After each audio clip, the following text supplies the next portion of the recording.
Welcome to Poets from the Neighborhood. My name is Lydia Esmer. And my name is Louise Strang.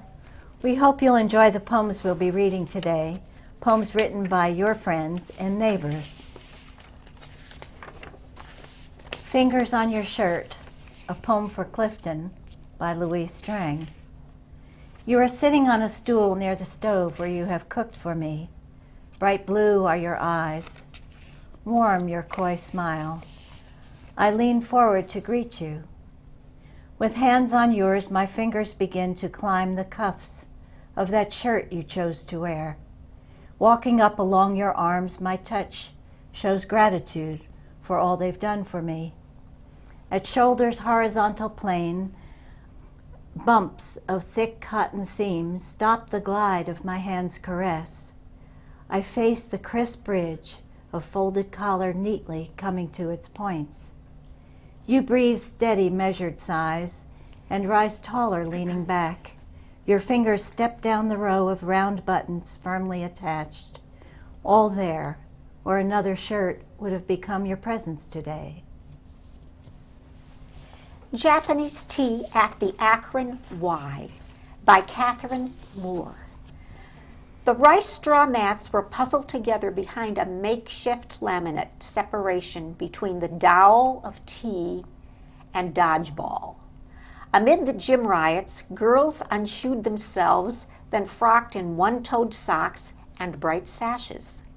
She was a pale mask of tranquility above the swatch of floor-length red tie silk, her dress broken with a yellow sash, as if she had wings. Sound existed for the other side of the folded table wall, or when our strung paper lanterns shook violently from the slam of an errant ball.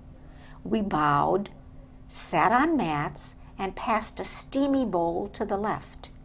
We forgot the fray and slipped into watching. Maybe it was the dance of her hands. In gestures they lifted and whisked, they held and let go. Without words, they arced like a calligrapher's brush, and in it we found a poem. Spring Dance by VeerajaR. Out with joy come words that rhyme, got some voice that spring in rhythm. Gather with siblings and thy friends, nod your heads and cling your hands. Spring your feet to music grand, bring out the neighbors and dance to band. For bringing joy to every heart, spring is poetry at its best. Recording Spell by VeerajaR. I muse in awe and joyfully rant, witnessing the beauty and melody of Mother Nature. I watch the words flash by, dance to rhythms of the universe, and pair to waltz and swirl, tango and flex enticingly. A spectator hypnotized and spellbound. I just let the quill, my pen, record the tempo on parchment, so that when I wake up from the spell, I shall hold the glass slipper, poetry penned on crumbled paper, not in my heart or the stage, behind the screen of my mind, and yet I shall know that I have been to the ball. Highway 96 by Alison, Cleaves. Every time I drive over Highway 96, I feel the urge to stop the car and run through the cornfields on the side of the road. Maybe I'll get lost with or without hope of return in the blinding maze. Or maybe I'll find something supernatural beyond expectation. I could watch birds of prey fly unevenly and glide. I could help them look for mice in the recesses. I could feel the breeze and the tickles against my skin that rustling cornstalks make. I could lay shrouded in the moonlight, thinking about where I need to be and how I'm going to find my way.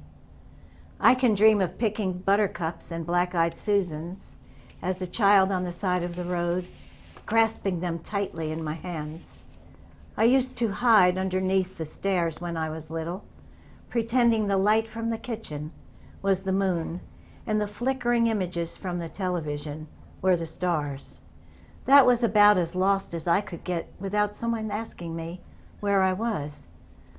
I would dream and draw and think and read and light on ideas and feel risen, weightless like a big red balloon that I saw in a French movie once in the 5th grade. A little orphaned girl in a beret with nothing else in the world lost her balloon. I cried so hard the teacher made me leave the classroom. On this endless road with willows and magnolias weeping, I follow the brilliant sun as it falls into the horizon, unburdened by a sense of freedom and comforted by the big red stop sign, stoplight, before the left-hand turn into my subdivision. Brain Fever by Lydia Esmer. Whence this teeming of thought and image obsessing throughout the day?